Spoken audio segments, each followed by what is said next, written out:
Good evening. Leaving the EU with a deal by the end of October is now looking extremely unlikely, according to Downing Street, and talks are close to breaking down. The claim follows what was described as a challenging phone call between Boris Johnson and Angela Merkel this morning, in which the German Chancellor apparently said a deal was unlikely unless Northern Ireland remained in the customs union. There was an angry response from Brussels as the EU's top official, Donald Tusk, warned Boris Johnson not to become engaged in what he called a stupid blame game. The Prime Minister is now due to meet the Irish Premier, Leo Varadkar, later in the week for crunch talks. Our political editor, Laura Kunsberg, reports. Hugs and smiles outside the door. The Prime Minister greets the President of the EU Parliament. President Sassoli, is a deal still possible? Another one of the continental politicians he has to convince. But is there a point to all this now? Of course, Boris Johnson claims. Prime Minister, is it over? After 45 minutes of talks, though, the awkward truth?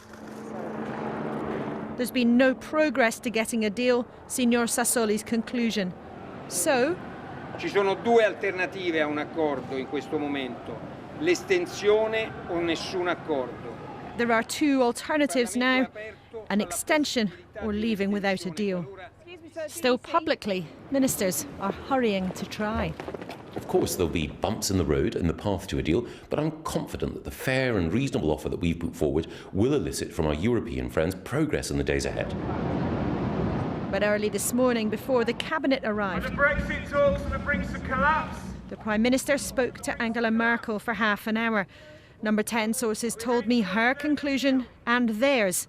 A deal this month was almost impossible. Have we reached the end of the road when getting a deal?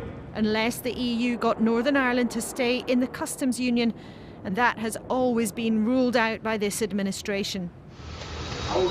With customary formality, Germany would not confirm the contents of the call.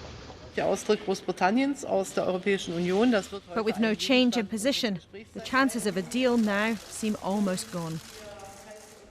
Then the EU's top official jumped into their hostilities, accusing Boris Johnson of getting into a stupid blame game. What's at stake is the future of Europe and the UK, as well as the security and interests of our people, Donald Tusk wrote. Forget the he said, she said. In a way, it's a simple standoff. Boris Johnson wants a different deal with the EU that would mean different customs systems on either side of the Irish border. But the EU believes that's not realistic without serious disruption, so saying no.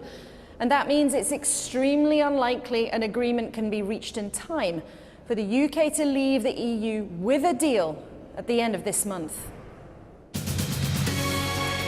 Tonight, the Taoiseach told Irish TV he and Boris Johnson agreed they would keep trying for a deal. But I think it's going to be very difficult to secure an agreement by next week, quite frankly. Essentially, what the United Kingdom has done is repudiated the deal that we negotiated in good faith with Prime Minister May's government over 2 years, and have sort of put half of that now back on the table and are saying that's a concession. And of course it isn't. And it's not truly over until it's really over. The UK's negotiator David Frost swept into Brussels today for more talks. Why are you here, Mr. Frost? Have the talks almost collapsed? Despite the opposition's scepticism it could ever really happen. Government put proposals on the table that were never going to work. They were designed to fail. And instead of reacting and changing their proposals, they're now collapsing the talks and engaging in a reckless blame game. Parliament packed up for a week tonight, suspended again before the government puts its plans for the country forward in a Queen's speech next Monday. Hard to tell tonight what the plans for Brexit will look like by then. Laura Kunsberg, BBC News, Westminster. Preparations are continuing for a no-deal Brexit, and today the Cabinet Minister in charge of that, Michael Gove, said that even with every possible preparation in place, risks and challenges for businesses still remain. Today, the think tank for the Institute for Fiscal Studies issued a stark warning about the impact of a no-deal Brexit on the economy, predicting that national debt would rise to levels not seen since the 1960s. This could lead to future governments imposing more spending cuts, raising taxes, or both. Our economics editor Faisal Islam reports. As the Brexit deal looks increasingly logjammed, the planning for and consequences of a no-deal Brexit and its immediate impact on trade up and down the country matter more than ever. The government has not updated its numbers, but the likes of the Institute for Fiscal Studies has. The IFS predicts that the public finances will be heavily impacted by a no-deal Brexit, that the annual level of borrowing, the deficit, would double over 2 years, approaching £100 billion, and that the total stock, our national debt, that would reach the highest level it's been for over half a century. I think if we had no deal, the economy would grow very little, if at all, over the next 2 or 3 years. Borrowing would rise up towards 90, 100 billion pounds a year, which is a very significant increase on where we are. And if that happened, I think we'd have to have another period of either tax increases or spending cuts to get it back under control.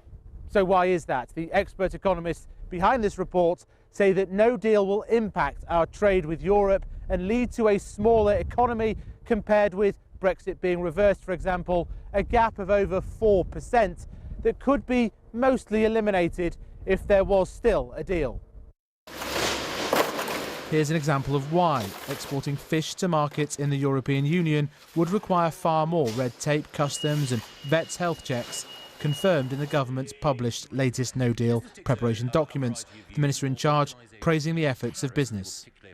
Of course, risks remain, and challenges for some businesses cannot be entirely mitigated, even with every possible preparation in place. But the UK economy is in a much better position to meet those risks and challenges thanks to the efforts of these sectors and companies, and my right honourable friend, the Chancellor. That's not what many farmers are saying after the government decided to prioritise cheaper consumer prices of products such as imported eggs. It didn't offer protection for the domestic poultry industry when it confirmed plans for post-no-deal taxes on trade or tariffs.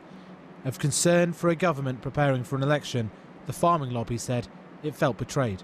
Well, ultimately, history shows you what it means. You know, if you import cheap raw ingredients that are produced to lower standards, we just downsize our production, we export our production abroad, and we take in cheap imports. In many cases, that would be illegal for our farmers to produce to here.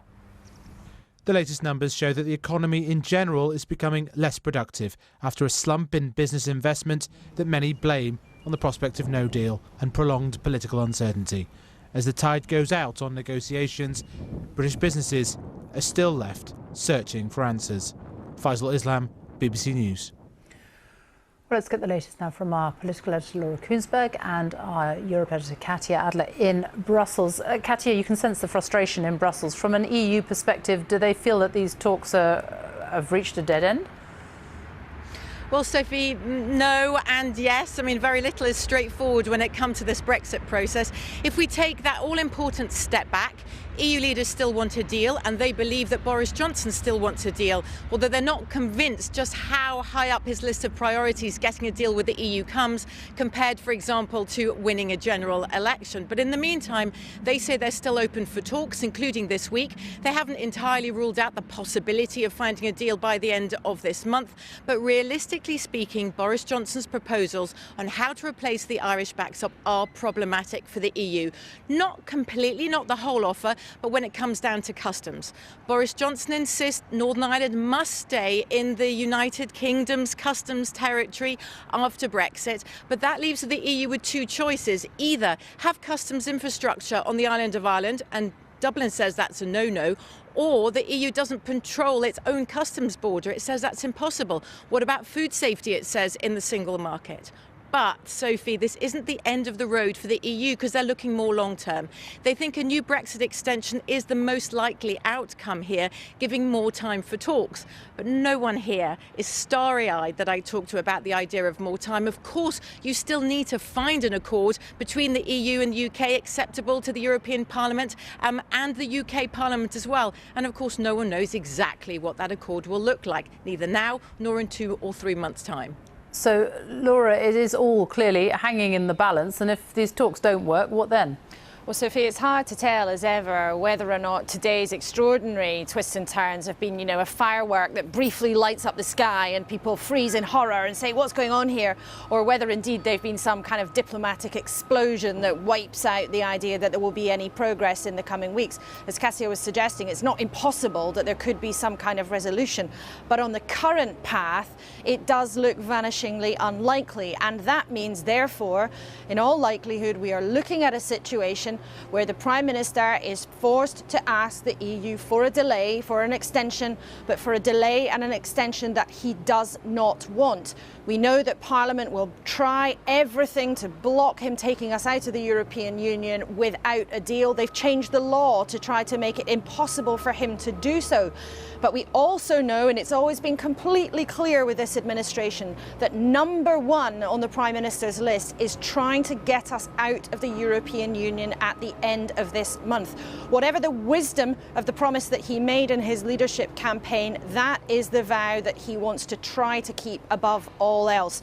So if this all fails, we can expect in the immediate aftermath of the European summit a legal and political screaming match that goes on for a number of days before either Boris Johnson is forced to get that delay and then we probably tip very quickly into a general election, or somehow by hook or by crook he achieves what looks very, very difficult, but what he still wants to do is take us out of the EU at the end of this month. But at the moment it looks like in any way we are heading for a period that may well be even more turbulent than what we've lived through in recent weeks.